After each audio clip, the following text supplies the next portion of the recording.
Hi കൂട്ടുകാരെ, പുതിയൊരു വീഡിയോയിലേക്ക് എല്ലാവർക്കും സ്വാഗതം.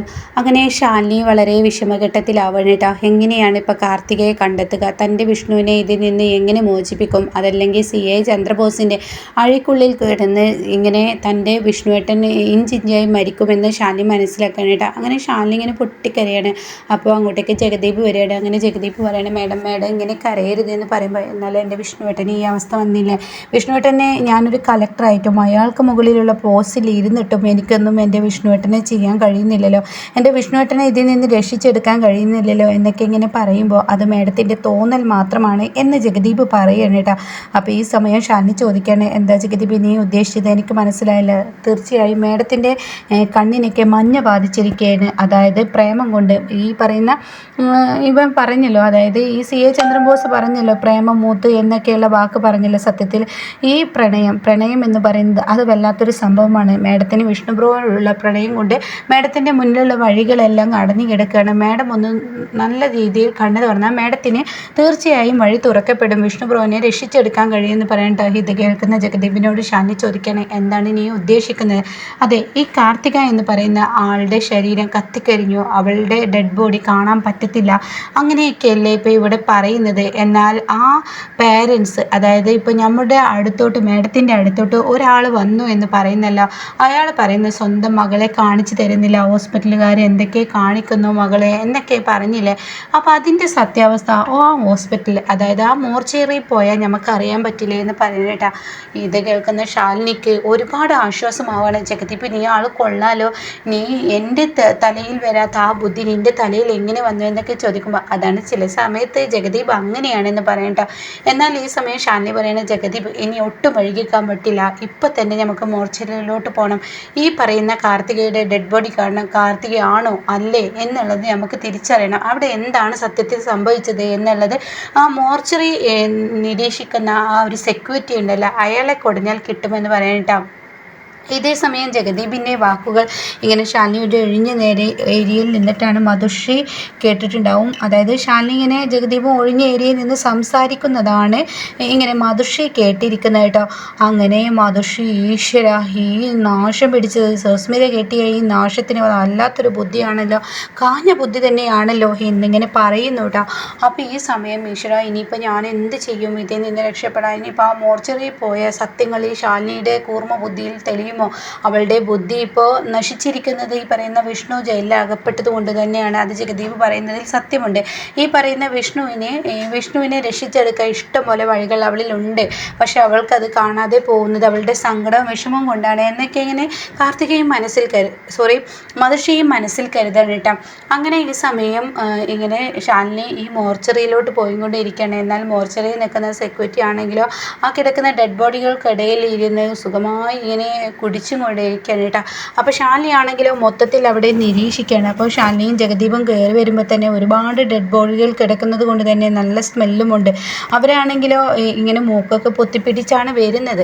അപ്പോൾ ഇയാളിങ്ങനെ കുടിക്കാൻ ഇങ്ങനെ ഒരുങ്ങിക്കൊണ്ടിരിക്കുന്ന ഒരു സമയമാണ്. കുടിച്ചിട്ടുണ്ട്, ഒന്നോ രണ്ടോ ഒക്കെ കുടിച്ചിട്ടുണ്ട്. പിന്നെ മൂന്നാമത്തെ ഗ്ലാസ് കുടിക്കാൻ ഇറങ്ങുന്ന സമയത്താണ് എടോ എന്ന് പറഞ്ഞിട്ട് ജഗദീപ് വിളിക്കുന്നത് കേട്ടോ. അപ്പോൾ ഇതേ സമയം അയാൾ പറയണത്, ഇത് എൻ്റെ പരിധിയിൽപ്പെട്ട സ്ഥലമാണ്, ഇങ്ങോട്ടേക്ക് കടന്നു വരാൻ തനിക്ക് ആര് പെർമിഷൻ തന്നോ, എൻ്റെ പെർമിഷൻ ഇല്ലാതെ തനിക്ക് എങ്ങനെ ഇതിന് കഴിഞ്ഞു എന്ന് ചോദിക്കുമ്പോൾ ജഗദീപ് പറയണത്, തനിക്ക് എങ്ങനെ ഇത് കഴിയുന്നടോ, ഇത്രയും ഡെഡ് ബോഡികൾ ഇവിടെ കിടക്കുമ്പോൾ നീ എന്തൊരു ആനന്ദത്തോടു കൂടിയാടാ ഇത് കുടിക്കുന്നത്, നിനക്ക് എങ്ങനെ ഇതിന് കഴിയുന്നു എന്നിങ്ങനെ ജഗദീപ് ചോദിച്ച ഉടൻ തന്നെ, ഇവിടെ നീ ആരടാ എന്നോട് അത് ചോദിക്കാൻ. അപ്പോഴേക്കും ജഗദീപ് തൻ്റെ കൈ അങ്ങ് പിടിച്ച് അയാളെ പിരിച്ചതിന് ശേഷം കരണക്കുറ്റി നോക്കി ഒന്നങ്ങ് കൊടുത്തിട്ട്, ഈ നിൽക്കുന്നത് ആരാണെന്നറിയോ, ഇവിടുത്തെ ജില്ലാ മജിസ്ട്രേറ്റായ കളക്ടർ വിഷ്ണു ശാലിനിയാണെന്ന് പറയണ്ട.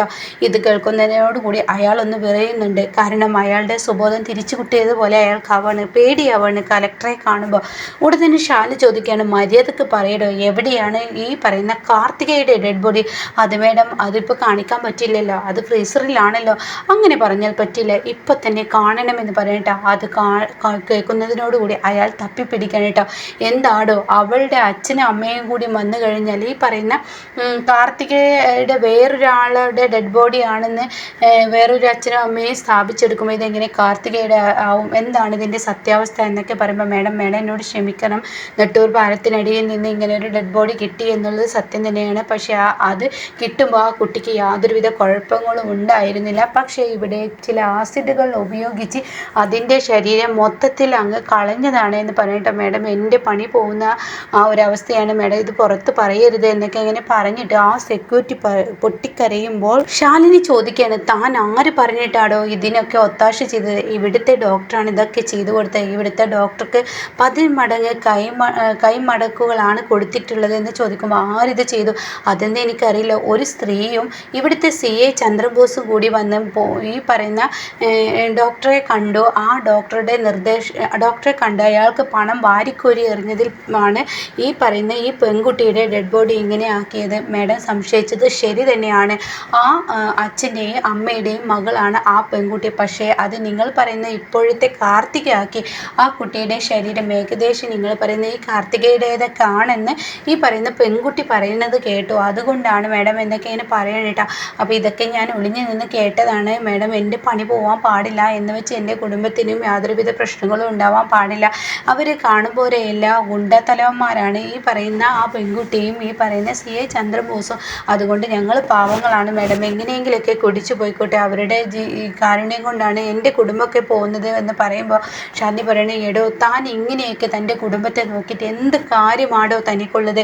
ആളുകളെ തട്ടിച്ചും വെട്ടിച്ചും, അതും ഒരു അച്ഛനും അമ്മമാരുടെ വേദന എന്തെന്നറിയാതെ തൻ്റെ മക്കൾക്കാണ് നാളെ ഈ സ്ഥിതി വന്നത്. സ്വന്തം മകൾ മുന്നിൽ കിടക്കുമ്പോൾ അത് വേറൊരുത്തിയുടെ ശരീരമാണെന്ന് പറഞ്ഞ് അവരെ തെറ്റിദ്ധരിപ്പിച്ച് ഇവിടെ നിന്നും പറഞ്ഞയക്കുന്നു. ഇതൊക്കെ ശരിയാണിടോ എന്നൊക്കെ ചോദിക്കുമ്പോൾ അയാൾ പൊട്ടിക്കരയണിട്ടോ. എന്നെക്കൊണ്ട് യാതൊരു നിവൃത്തിയില്ല, ഞാനൊരു പാവപ്പെട്ടവനാണ്, അതിന് മാത്രം വിദ്യാഭ്യാസവും കാര്യങ്ങളൊന്നും എനിക്കില്ല, ഇങ്ങനെയുള്ള സെക്യൂരിറ്റി പണികളെ എനിക്ക് ചെയ്യാൻ പറ്റുള്ളൂ.